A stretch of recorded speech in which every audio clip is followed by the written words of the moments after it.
So at camp, Geek Summer Camp, which Reid runs, amazing event, there was a lot of talk about, people were talking about what microaggressions were and how to make people feel valued and welcome. I know Mandalay did a lot of talk to that really well. Mm-hmm. And one question we had was, what's the difference between a microaggression and genuine expression? For instance, if one person always says, you get to hang out with me, which seems like a minor devaluation. You get to hang out with me, okay. Versus that's just how they feel. Like, how do you determine the difference between a microaggression and genuine expression? This is Reid Mahauko from readaboutsex.com. Cathy Vartuli from theintimacydojo.com. I'm curious. Explain more the example you just gave. Okay, so if you have a friend that's always saying... Or define microaggression for the audience. Oh, yes. Microaggression means a little baby put down that might not be seen as that by like general society, someone who's not knowing to look for it, mm-hmm.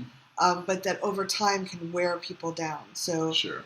Just a small, not like for you as somebody who's a woman of size, and you're like, oh my goodness, those clothes look amazing on your shape. Yeah, like little things. Over and over again. Yeah. There could be this assumption that, like, what, things aren't supposed to look good on bodies like this? Yeah. Or for me, I got a lot of, wow, you're really smart for a jock. Yeah. Back in high school, which kind of felt like a compliment, but the assumption was jocks aren't smart. Yeah, I've gotten that. You're really smart. You're really smart for a female engineer. And it's like, and they're not like huge aggression where I felt physically threatened, but it's like, wow, that was kind of a put down. And if you don't, one may not be a big deal, but if you hear it like 3-5 times a day over time, it starts to wear people down. Mm-hmm. So there's a lot of discussion about how there's a lot of microaggressions in our society towards people of color, women, people of size, women, people like all the isms. Yeah, all the isms. So I'm curious, if you have a friend that always feels like they are letting you hang out with them, as opposed to like we're mutually hanging out together, or someone feels like they're always saying, they'll often say, you got to hang out with me. Mm-hmm. Which feels like a minor devaluation, like I'm allowing you to hang out with me. I don't value the relationship as much as you do. Okay. Is that a microaggression or a genuine expression of what they feel, and how do you define the difference between those two? Well, they can be both. Yeah. Like, you can genuinely think somebody's articulate, and the microaggression is, people like me can't be articulate or smart or this or that. Right. So I think in some ways the microaggression is determined by the person it's landing on. Mm-hmm. Because another way to think about it, and again, these are just my thoughts, there are people that are way smarter about this, so do some Googling and find some people who are smarter than me about microaggressions, because this is their area of expertise. But the idea of, if I said you were, oh my goodness, like, you're just so smart, I love how you love math. Yeah. And it didn't land on you like... Well, if you didn't say for a woman, then it wouldn't land on... But a man saying that to a woman, right? Like, so I think there's also the other piece of how it lands on the person. Right. So, there's this kind of dynamic. However, I think where, especially for me as a cisgendered white guy, what has been useful is to understand that what a microaggression is, and to have more awareness of what I'm saying.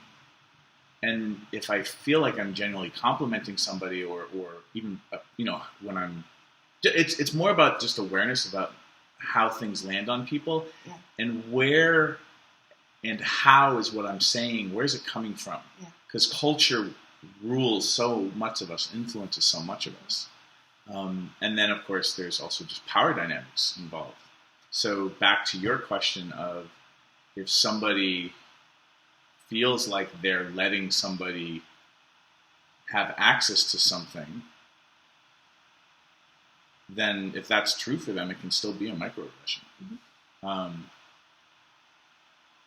Yeah. I mean, if in a corporate world or something, if a company gives you a job does that occur like a microaggression? Like No, but if a friend tells me, "Oh, you get to hang out with me," that sometimes feels very like either passive aggressive or kind of a devaluation of who I am. Like they don't want to hang out with me as much as I want to hang out with them. They're allowing me, permitting me to spend time in their presence. okay, So, but so okay, I don't know that I understand the example as much. Probably everyone else does, and they're like, "Wow, Reid's not getting it." no, it could be I'm not explaining it well, but I'm just. Well, what about this? Here's a good example. If you have a little sister or a little brother, Mhm. right? I know you have siblings, and you let them go to the movies with you Yes. and your older friends, Right. is that a microaggression?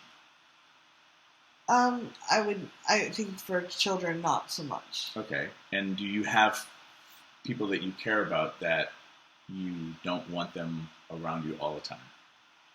Certainly. So when you do let them hang, when you make an exception or invite them along for something, and you have a preference that maybe you didn't want them there, is that are you being microaggressive?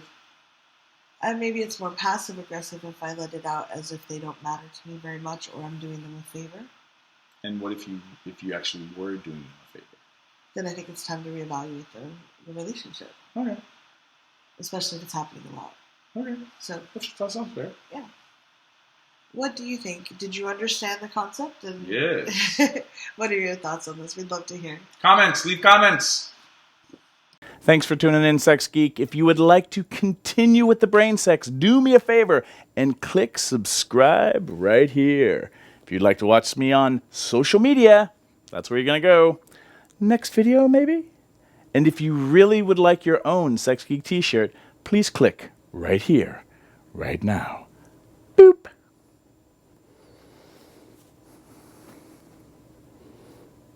No, really, like...